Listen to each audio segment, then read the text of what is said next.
வணக்கம், இது job makers Tamil. நான் உங்கள் நாகராஜன். இந்த வீடியோவில் ஒரு சின்னதாக ஒன்று செய்ய போகிறோம். அது என்ன அப்படின்னா 10 நிமிஷத்தில் ஒரு பாடத்தை முடிக்கிறது எப்படி அப்படிங்கிறது தான். இப்போ இந்த வீடியோவில் பார்க்க போகிறது 6ஆம் வகுப்பு முதல் பருவம்.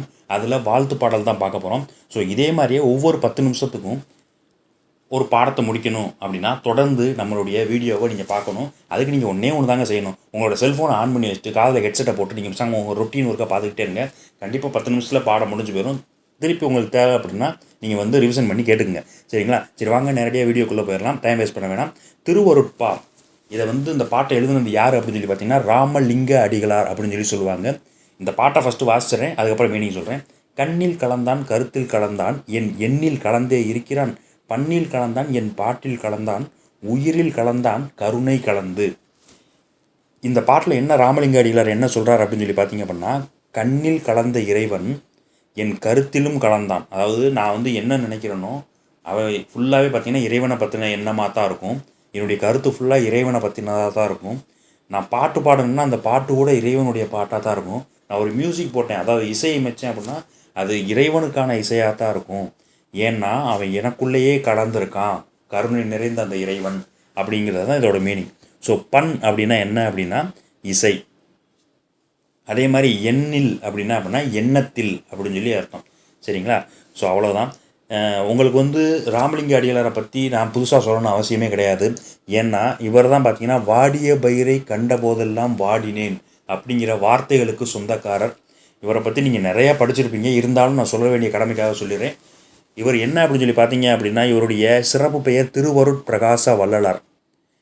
இவருடைய அப்பா பேர் பார்த்திங்கன்னா ராமையா, அம்மா பேர் சின்னம்மையார். இந்த சின்னம்மையாருங்கிறது நிறைய இடத்துல வரும். இவங்க அம்மா பேர் மட்டும் கிடையாது, திருவிக்காவுடைய அம்மா பேரும் பார்த்தீங்க அப்படின்னா சின்னம்மையார் தான். சரி, இவர் பிறந்தது அப்படின்னு சொல்லி பார்த்தீங்கன்னா 5/10/1823 இவர் ஜீவஜோதி, அதாவது சமாதி நிலையை அடைஞ்சது அல்லது கடவுள் நிலையை அடைஞ்சது பார்த்திங்க அப்படின்னா 30/1/1874. ஸோ இது இவ்வளோ டீட்டெயில் கேட்பாங்களா அப்படின்னா இது வரைக்கும் அதை கேட்டதில்லை. இருந்தாலுமே தெரிஞ்சு வச்சுக்கோங்க.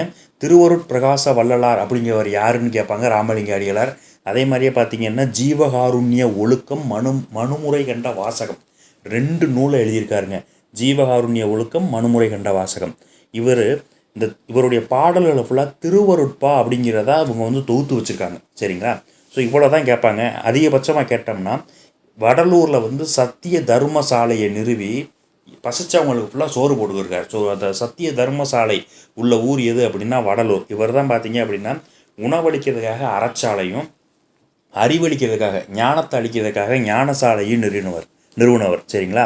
ஸோ இவ்வளோ தான் இதில் கேள்வியே கேட்க முடியும். என்னென்ன கேட்கலான்னு பாருங்கள். திருவருட்பிரகாச வள்ளலார் என குறிப்பிடப்படுபவர் யார்? ராமலிங்க அடிகளார். அவங்க அம்மா பேர் அப்பா பேர் என்ன? ராமையா, சின்னம்மையார். எப்போ பிறந்தார்? 5/10/1823 30/1/1874 வரைக்கும். எங்கே பிறந்தார்? கடலூர் மாவட்டம் மருதூர். சரிங்களா? இப்போ எங்கே சத்திய தர்மசாலை நிறுவனர் அப்படின்னு சொல்லி பார்த்தீங்கன்னா வடலூர். இதை தாண்டி பெருசாக ஒன்றும் கேட்க முடியாது. இவருடைய பாடல்கள் என்ன பேரில் தொகுக்கப்பட்டிருக்கு அப்படின்னு சொல்லி பார்த்தீங்கன்னா திருவருட்பா. ஸோ இதில் இவ்வளோ தான் கேட்க முடியும். 6ஆம் வகுப்பு முதல் பருவத்தில் இவ்வளோ தான் இருக்குது. தொடர்ந்து 7ஆம் வகுப்பு 8ஆம் வகுப்புன்னு வரிசையாக வாழ்த்து பாடல்களாக வரும். இன்றைக்கி ஃபுல்லாக வாழ்த்து பாடல்கள் தான். ஸோ எல்லாமே 10 நிமிஷத்துக்குள்ளே அந்த வீடியோ முடிஞ்சிடும். ஸோ வரிசையாக கேட்டுக்கிட்டே இருங்க. ஈஸியாக நீங்கள் படிக்கிறதுக்கும் நல்லாயிருக்கும், ஆல்ரெடி படிச்சிருந்தீங்கன்னா ரிவிஷன் பண்ணுறதுக்கும் நல்லாயிருக்கும். இந்த வீடியோ உங்களுக்கு பிடிச்சிருந்துச்சுன்னா லைக் பண்ணுங்கள், ஃப்ரெண்ட்ஸுக்கு மறக்காமல் ஷேர் பண்ணுங்கள். தொடர்ந்து வீடியோ பார்க்கணுன்னா சப்ஸ்கிரைப் பண்ணுங்கள். டாடா.